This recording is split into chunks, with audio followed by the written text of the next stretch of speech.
Travel is a field laboratory that learning business professionals can use to better understand and serve their learners. Whether a trip is short or long, near or far, done alone or with others, travel offers an opportunity to learn. I'm Celisa Steele. I'm Jeff Cobb, and this is the Leading Learning Podcast. In the last episode the two of us recorded, Jeff, you and I talked about reading as a way to not only avoid summer learning loss, but to actually make gains. And then we each shared 3 books that we plan to read this summer. That's right. And another way to make learning gains during a break, like the long summer break traditional in North America, is through travel. And I love to travel. I know you do too. And so we decided to devote this episode to talking about travel as a learning opportunity. And you and I have a mix of experiences to draw on. We've each traveled independently for work and for pleasure, and we've also traveled together for both work and pleasure. Right. Past tense. We have traveled solo and together for work and not work. And we also have some upcoming travel planned for this summer, so future tense. So we have plenty of fodder for our discussion. But an interesting question we had to grapple with was how to structure this conversation, because I feel like there's a lot to say about travel and learning. Yeah, definitely tough to structure, but we're going to attempt to give structure to our conversation around 4 main points. Reasons for travel, types of learning travel, what can be learned from travel, and choices in travel. All right, so we'll use those 4 points as kind of the framework for our discussion, and we'll dig in with that first point around reasons for travel. And I feel like we need to just acknowledge up front that not all travel is for learning. Some people might choose to travel more for relaxation. Some might travel for rejuvenation, or some might even travel to fulfill a duty. And of course, that's just saying that learning is not the direct purpose of those types of travel, those trips. But, we're always learning, and you can certainly learn on those types of trips. But whether learning is a clear focus or not is going to inform the kind of choices you make about what to do or what options you have about how to spend your time when you travel. Right. And I know you recently pointed me to an interview with Kevin Kelly, where he specifically talks about travel as a means of learning. Yeah. And you talk about somebody who's an interesting traveler, just an interesting person in general. Kevin Kelly, of course, a founder of Wired magazine and sort of just a real icon, I guess, in the whole tech world. And it sounds like most of what he does now is travel. He actually started out as a travel photographer, and he's back to doing a lot of that work right now.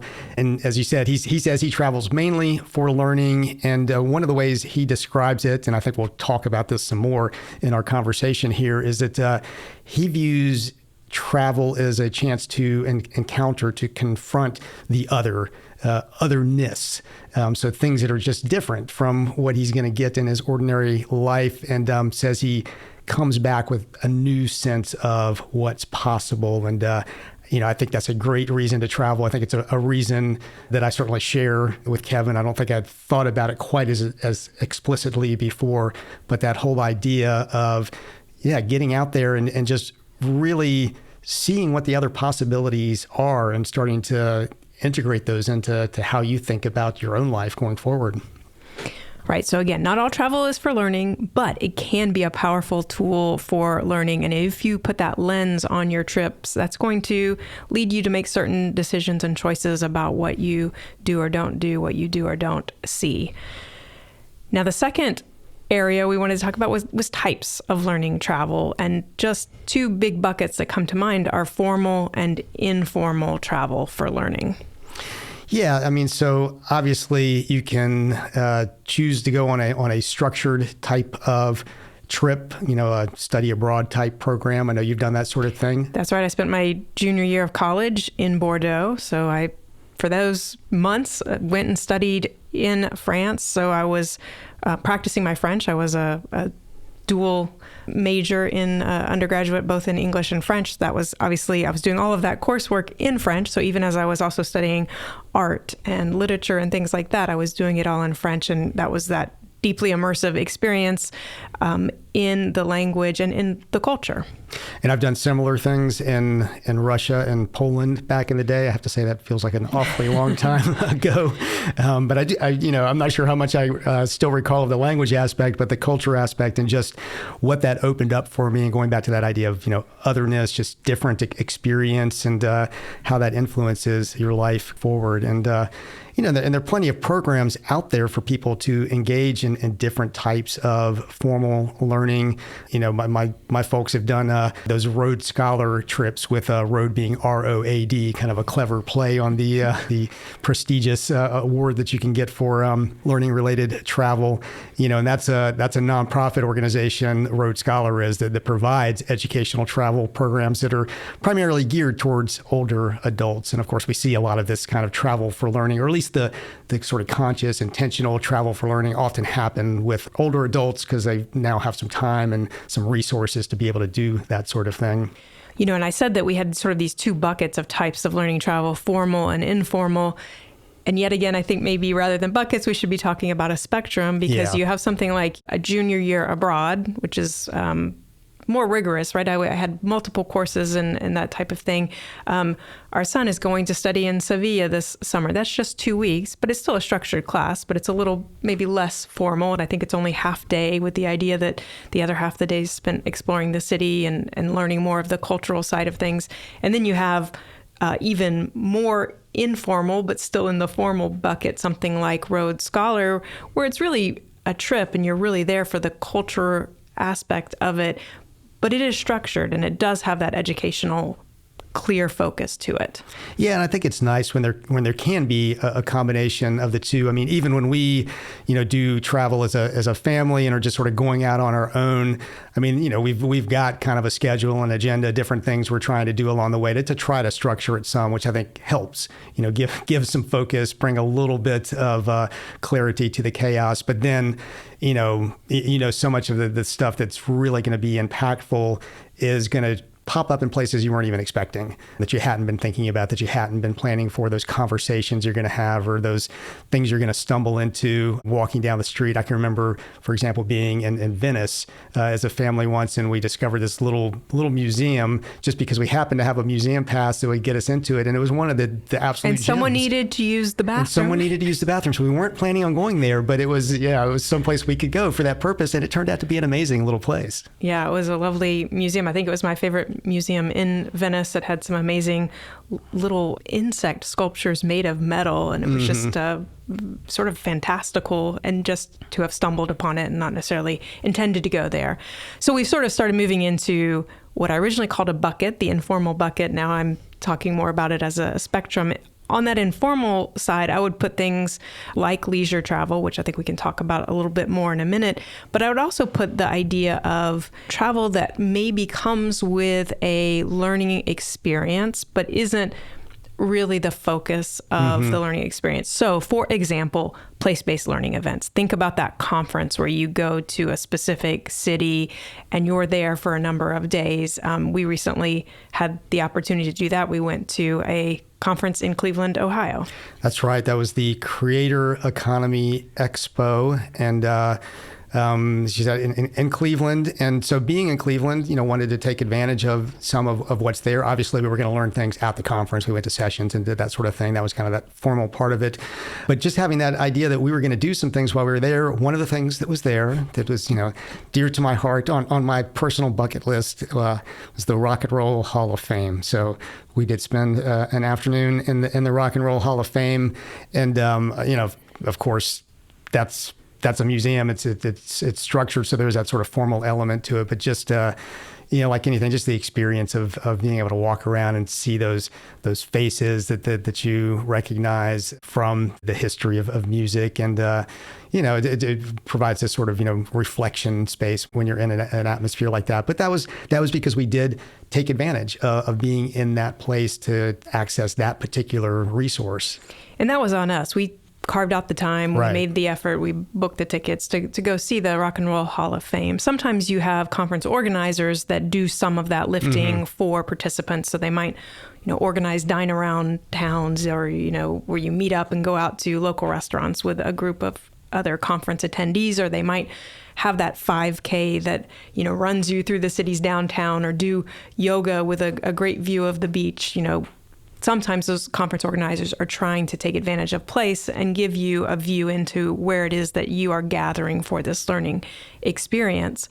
I will say, as sort of an aside, if you are someone in charge of planning those kinds of things or working with people who plan those kinds of things, you have to carve out time to allow people to benefit from being in the location. We couldn't have gone to the Rock and Roll Hall of Fame if there had been sessions scheduled all day and all night. There have to be breaks. Yeah, it is something that I find tough with going to conferences. You have the ones where things start at 7 o'clock in the morning and then run through receptions at 8 o'clock at night. And unless you're just going to miss something, you really can't do anything else while you're there. But I think one of the key lessons in this, though, is even if you're going on business travel, something that, is not defined as or isn't explicitly about learning, you can decide that aside from, if it's a conference, of course, you're going to do some learning at the conference, but aside from whatever you're going to be doing that is business focused, there's plenty you can do that helps you learn in other ways, whether it's taking advantage of something like, going to a museum, or whether it's just like the last time I was in New York,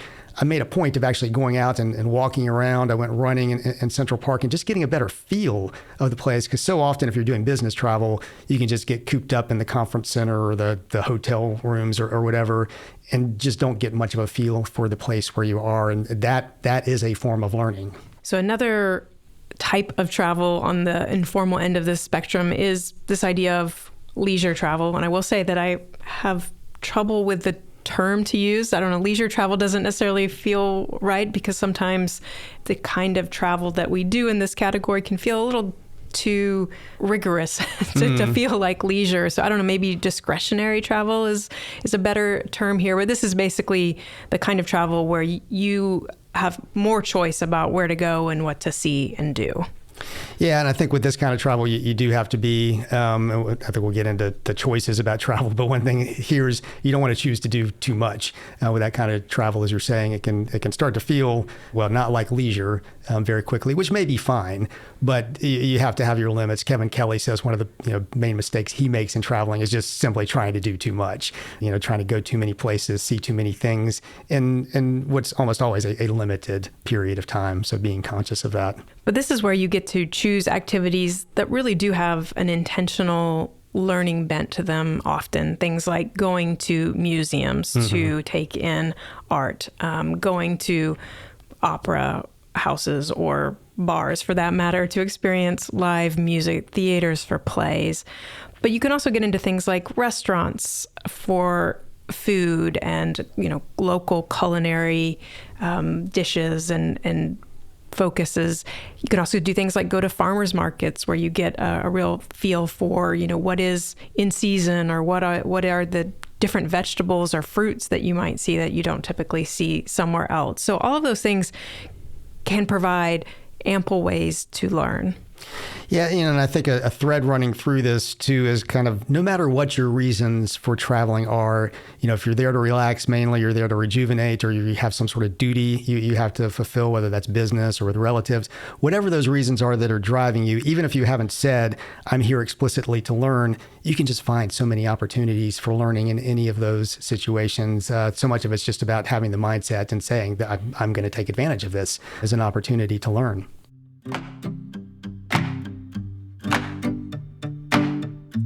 As someone who listens to the Leading Learning podcast, you should know about the Leading Learning newsletter, which you can subscribe to at leadinglearning.com/inbox. The newsletter is inbox intelligence for learning businesses and helps you understand the latest technology, marketing, and learning trends, and grow your learning business. Best of all, it's a free resource. As a subscriber, you get Leading Links, our monthly curated collection of resources to help you grow the reach, revenue, and impact of your learning business. The Podcast Digest, a monthly summary of podcast episodes released during the previous month, plus periodic announcements highlighting leading learning webinars and other educational opportunities designed to benefit learning business professionals. Subscribe for free at leadinglearning.com/inbox. And if you're already subscribed, point a colleague to leadinglearning.com/inbox.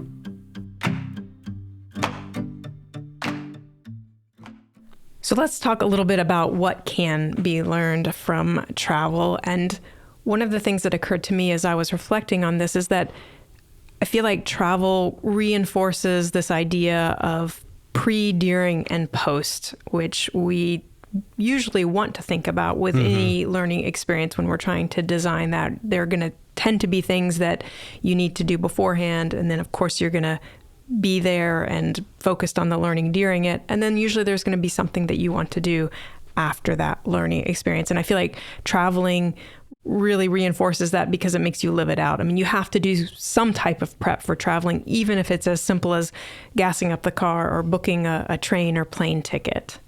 Yeah, and I think it's just something that goes with getting older, particularly with having kids. I think the pre-part has gotten much more intense than it used to be in the past. The first time I took a really big trip, it really felt like I was just sort of getting on the plane with a let's go and figuring it out, and I don't think I could quite do that anymore for a lot of different reasons. Well, and I think we'll talk a little bit later about the idea of who you travel with. So probably part of the reason you had more flexibility or didn't have as much need to do as much up front was the fact that it was just you and you really only had to sort of serve yourself. But yeah, that pre-part can be fairly intense. You can, of course, spend a lot of time reading up on a location and kind of hearkening back to the episode that we released just before this, when you and I were talking about reading, you can read both fiction and nonfiction to get a sense of place. Yeah, and of course, if you're going someplace that speaks a different language, studying some of the language is a great way just to get a better feel for it. Even if you're not somebody who feels like you're going to be able to show up there and truly be able to communicate, still just having a little bit of a sense of the vocabulary, some of the common terms, and even being able to have that in your mind as you then hear the language when you get there. Again, is that otherness, and you kind of just get a deeper sense of a place through knowing the language, and it can pay off to know a little bit of the language.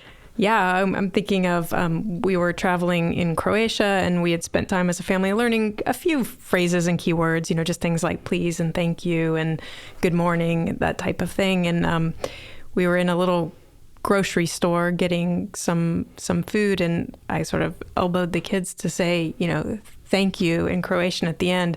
And this sort of grumpy sales clerk looked at them after they said thank you in Croatian and reached down underneath and pulled out a box of candy and let them each pick out a piece of candy. I don't think she was going to offer them candy until they said thank you in Croatian. Yeah, I mean, generally speaking, people appreciate it if you're making just some level of attempt to communicate in the native language. I fear Americans have a little bit of that image as the ugly American, where we expect everybody to speak English everywhere, and of course much of the world does speak English, but still people appreciate it if you make that effort to communicate. Well, and I love languages, and so I do get a kick out of trying to learn a little bit of the language anywhere we're going to be. But I will say that I am also a bit of a chicken when it comes to trying it out sometimes, especially if I only know a handful of words. It can feel like, of course, they're going to know much more English than I know of whatever their language is.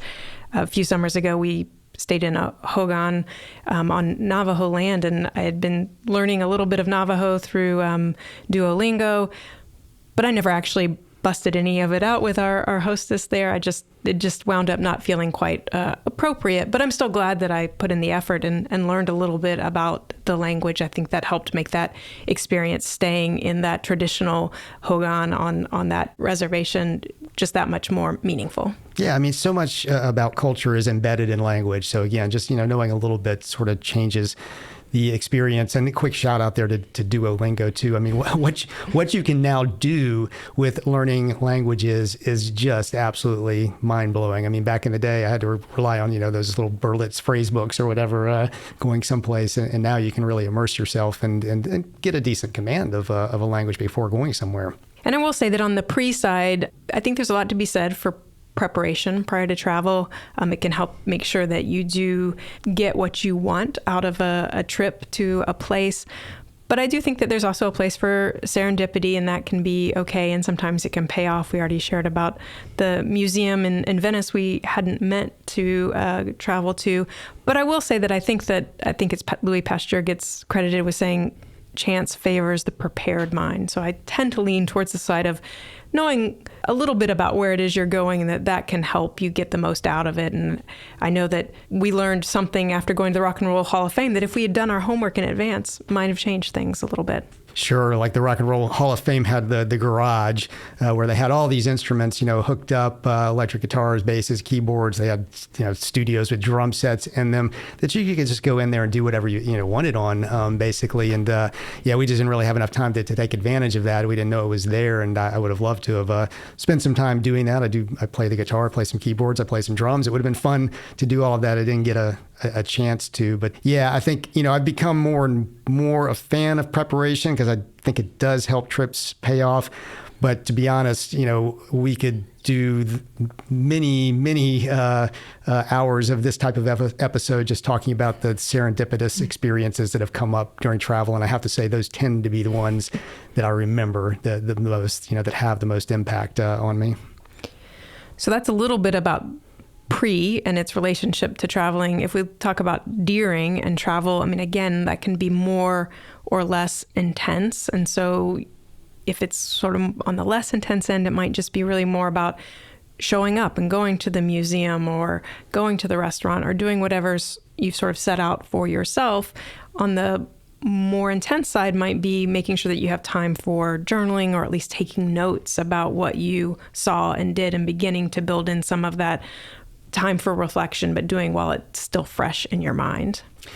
Yeah, and I've always journaled to some extent as I've been traveling. Sometimes I've been sloppy about it or not done it as much, and I've always regretted it later because, memory is just so poor. And it's nice to be able to go back and really have documented. And it can be very simple, just a few points about what you did that day. It can help to spark your memories and bring back what was engaging about that particular place and kind of bring it back to life for you. So anybody who is traveling, taking notes, and it can be the simplest thing, but doing that and then keeping it as a record to be able to go back to. And I think there's whatever you will have on your agenda, a particular museum or a particular play or a particular site.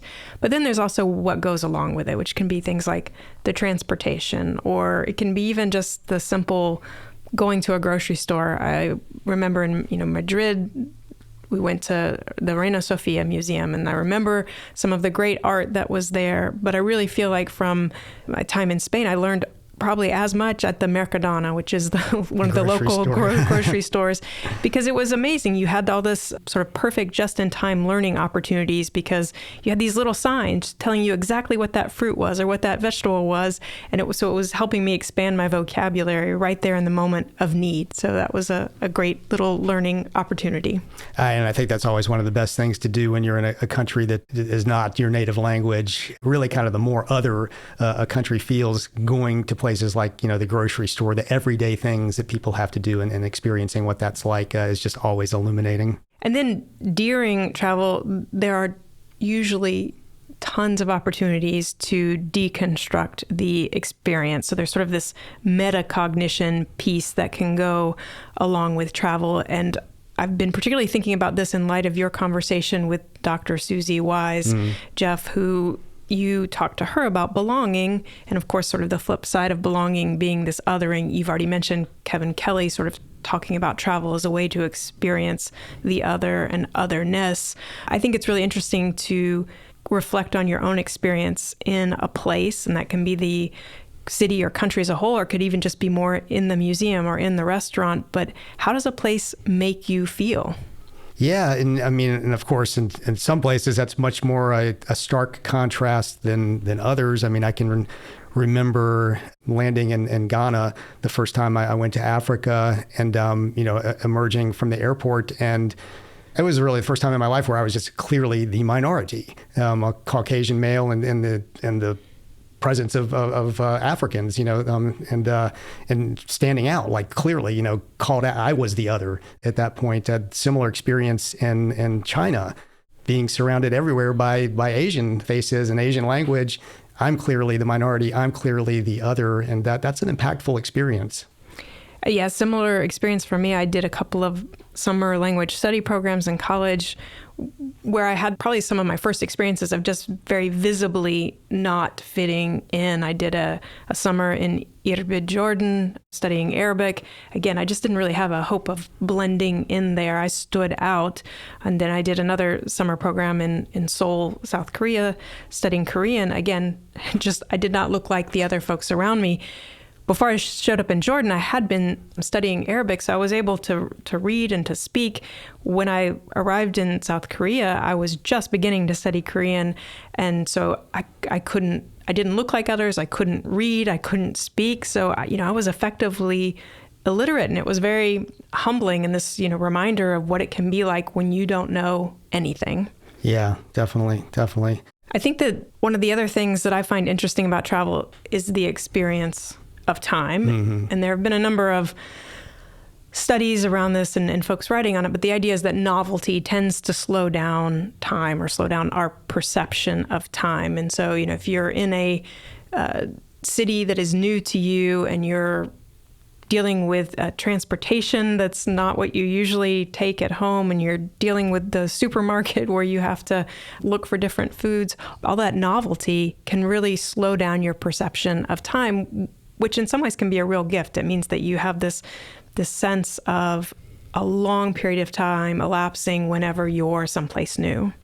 Yeah, I mean, we've both been fortunate, and we should probably touch on that at some point, that, a lot of what we're describing here, we've been very fortunate to have the opportunity to do. Like the type of traveling we're talking about is obviously not open to everybody. I wish it were, but we've been fortunate to, be in places for 3, 4, 5, 6 weeks or months at a time. But I know, on those 3, 4, 5 week trips, it feels like you're gone for months, by the time you come home. And I think it is, what you're saying about sort of time slowing. And of course, the truth is too, it can be kind of draining to travel for any length of time. That novelty is tiring, particularly if you're dealing with a different language. That can be very cognitively draining as part of the travel experience.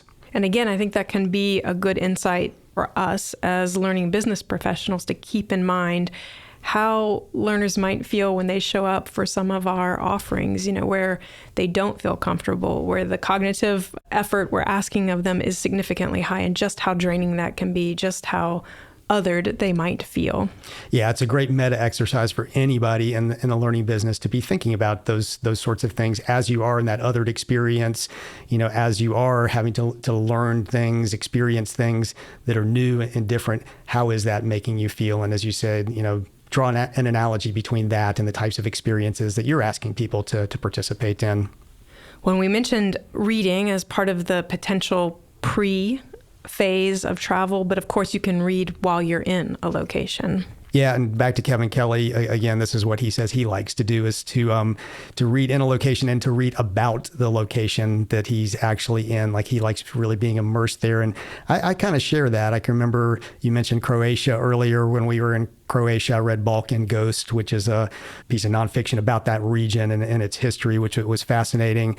I can remember I was very fortunate to be able to take the Trans-Siberian Railroad once upon a time from China into Russia, and I read Tolstoy along the way, and arrived in Moscow and sort of had this whole different, perception of Russia by that point. And we already touched on this a little bit, but during phase of travel, there can be the danger of doing too much. I mean, that's something that Kevin Kelly cited as his own weakness, is trying to do too much.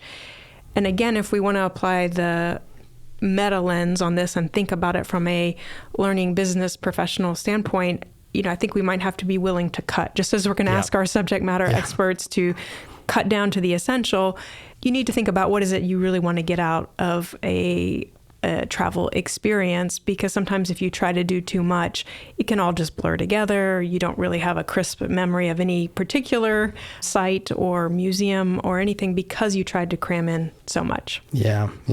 And speaking about memory, we should talk a little bit about the post phase here. And because I find that I do forget a lot from my travels. It's one of the reasons that I do something like journal along the way. But just like with any learning experience, you got to go back. You got to review. You got to reflect. You got to recover that territory. So going back to journals occasionally, going back to photos occasionally, we try to make a point. We need to be better about it, with our family, of going back and looking at the photos from past trips just to kind of jog everybody's memory, have some conversation about it, keep that alive, see how it feels to us now with having some distance and some perspective on it, continuing to read about places. All of these are part of the overall learning experience that travel can provide.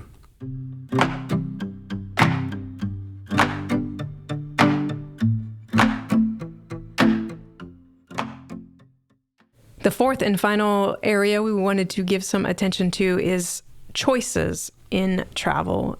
And one of the key choices is the choice of where. And so with reading, there's always the choice of a new book, or do I go back to a book that I love and reread it? And of course, the same can apply to travel. Do you return to a place that you've already been, or do you go to a new place? I'll insert here again, too, that simply having the choice to travel, of course, is a privilege and something that shouldn't be taken lightly. But I'd also say, even if you can't choose the big, grand international trip, making that choice to say, okay, I'm going to Cleveland for a conference and I'm going to make this a learning experience. So being conscious of the choices as you do have available to you and making them. But yeah, those questions about, if you are able to travel with some frequency, do you go back to that same place or do you visit a new place? I know I wrestle with this quite a bit. I have to say I am a lover of London. I could probably go back to London again and again and again, which I know is just probably not the ideal scenario. And what's that quote on the mug that you have? Yeah, when a man is tired of London, he's tired of life. So, and I'm not tired of London. Yeah, I think that your point about privilege is an important point, and some of our examples have perhaps pointed folks to sort of larger, farther afield trips. But I do think that this same type of thinking about travel and thinking about place can apply to much shorter and much more local trips. I mean, even just going to the town next door, if you really kind of apply that lens of, let me go and see what it's like to be there for a day and to settle in, that can be illuminating and can be educational in its own way. It's micro travel. So we can micro travel. I like that. Draw the analogy to micro learning. Yeah, absolutely. And so I guess related to that, there is another choice beyond where is then length. And again, there's a certain amount of privilege here. You may not be able to always decide how long, but if you do, then there's a choice between, a short trip versus sort of the longer settling in. I think, again, both can have their educational value to them. And I think, like we were just saying there with, micro travel, this is sort of the distinction, again, between the fuller course being that longer stay versus the micro learning module being maybe you just have 2 days in a town or a city. Yeah, and like everything, depends on your situation, depends on your context, depends on what you're out to achieve as to what is actually appropriate. So there's probably some concept of travel design that parallels with instructional design here. It really is kind of about that in a way. Another factor is just movement. How much are you going to be moving around versus staying put? I think this sort of aligns with what Kevin Kelly is saying about doing too much. He's always in motion, moving from one place to another, or just doing a ton of stuff, even in the same place that he's in. But I know over time I've gotten more and more attached to the idea of going to one place and really kind of staying put mostly, and going deep and not trying to hit 10 different cities in a country, maybe hit one city and maybe a couple more on a smaller basis, to get a deeper experience, move around less. Feels a little bit like a hedgehog versus fox sort of a decision there. I've become more of a hedgehog, I guess, as I've gotten older. And then, of course, there's the issue, or I shouldn't say issue, the question, the opportunity of travel companions. And, we talk about in the learning world that the people learning with you in a course or a conference session, that's a heavy influencer of what you get out of that learning experience. And the same applies to travel. Yeah, absolutely. I've been fortunate in my life to have some great travel companions, yourself included, Celisa. But you have to make sure that who you're traveling with is a fit for you, and also that the trip is a fit for whoever is traveling. We have friends who took the father of one of them on a trip in Europe, and they did a boat trip on a river because he's quite a bit older and really couldn't do a lot of rigorous sort of stuff while traveling. So that worked for him. And he's somebody who's a great companion in just about any situation. And so, the three of them together on a boat traveling as companions worked well. And there have been times where there are things that I would like to do, but I have to succumb to the realities of my travel companions. For example, I love a good long hike. When we were at the Grand Canyon, I would have loved to have done sort of the, rim to rim sort of day-long hike, but I knew that was not going to work for one of the younger folks in our travel group. And so I opted for a shorter hike instead. And, maybe someday I'll have the opportunity to go back and to do the longer hike. But it is about what adjustments do you make to travel so that it works for you and your companions. And I think here too, to go back to the peer learning example, there's opportunity for both giving and getting, right? And so there are things that I can share with our kids as we're traveling, and there are things that they can share with me that they can truly point out aspects of the location where we are that I wouldn't have noticed on my own. And so I think that's a really powerful part of traveling with other people. And I think it can be a great part of traveling with kids, particularly younger kids who are just going to see the world a little differently and are going to kind of notice and engage with things that you might not be inclined to as an adult. And I'll say on the flip side, our penchant for long hikes, I think, are the bane of our children's existence. But one of these days, I suspect they're going to look back and remember that fondly.